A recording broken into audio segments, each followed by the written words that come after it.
So for this option right here, I hope you love to take pictures because this is going to be a photo essay. You're going to go out into your world and you're going to take a bunch of photos and then you're going to talk to us about what the nature of it is. So if you're not into that, the other option might be better for you. So why don't I just get right into it? First, you're going to read through these materials right here. Basically, um, this one and this one are the ones that I have done. And I talk about what is philosophy, what's the nature of philosophy. This one right here is from another philosopher from about 60 years ago. And he does a really good job. He does way better than I do, discussing what is the value of philosophy and what's the nature of it. So, as you can see, that is what you're doing. Nature of. So, the nature of something is its core essence. You have a nature of. If I were going to clone or replicate you, I have to have this element. Because if I don't have this element or essence or nature, I don't have you anymore.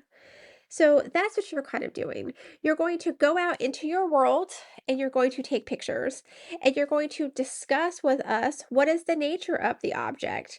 What is the different definitions of this object? How is this object knowledge and not opinion?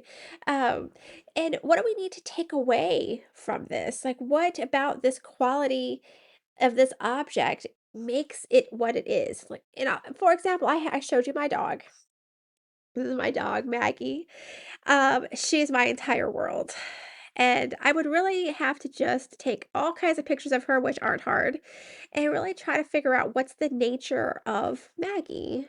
What makes Maggie Maggie and not any of my other previous dogs that I've ever had or cats that I've ever had. And I need to kind of run her through that. I need to explain the core essence of who she is. And you can do this with us. You can just post pictures if you want. Make sure if you embed photos, they're not super large when we look at them. Try to manipulate the photo so it stays within frame. Or you could put up like a PDF full of slides or something for us to look at. That's fine too.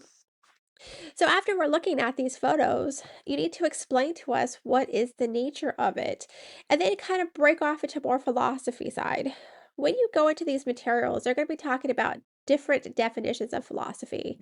In philosophy, we have different definitions: awareness, understanding, reason, and all of those kind of accumulate into this verb of something that we're doing. And how does that bring us closer to understanding what is knowledge? And that's when you kind of get down here. There's a huge difference in philosophy between opinion and knowledge.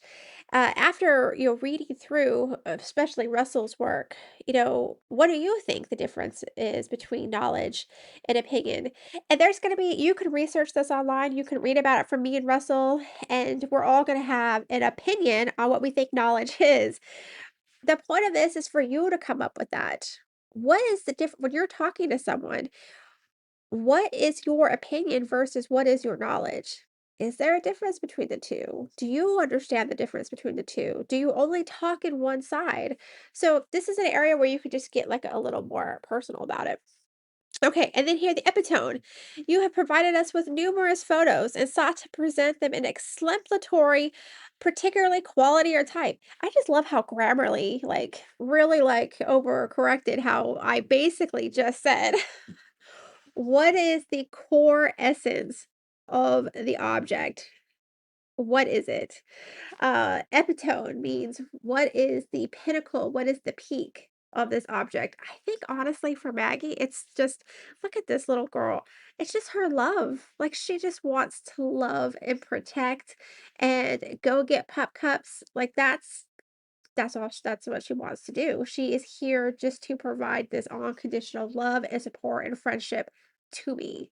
And I do not deserve her. That's 100% true. So that's basically what you're doing in this prompt.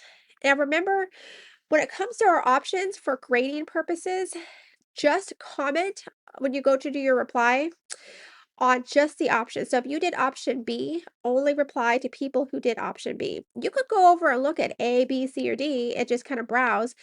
But to keep you kind of in the same column when I'm grading and not mess up your score, make sure you only reply to people in your own option. But, all right. So if you have any questions about this, please let me know.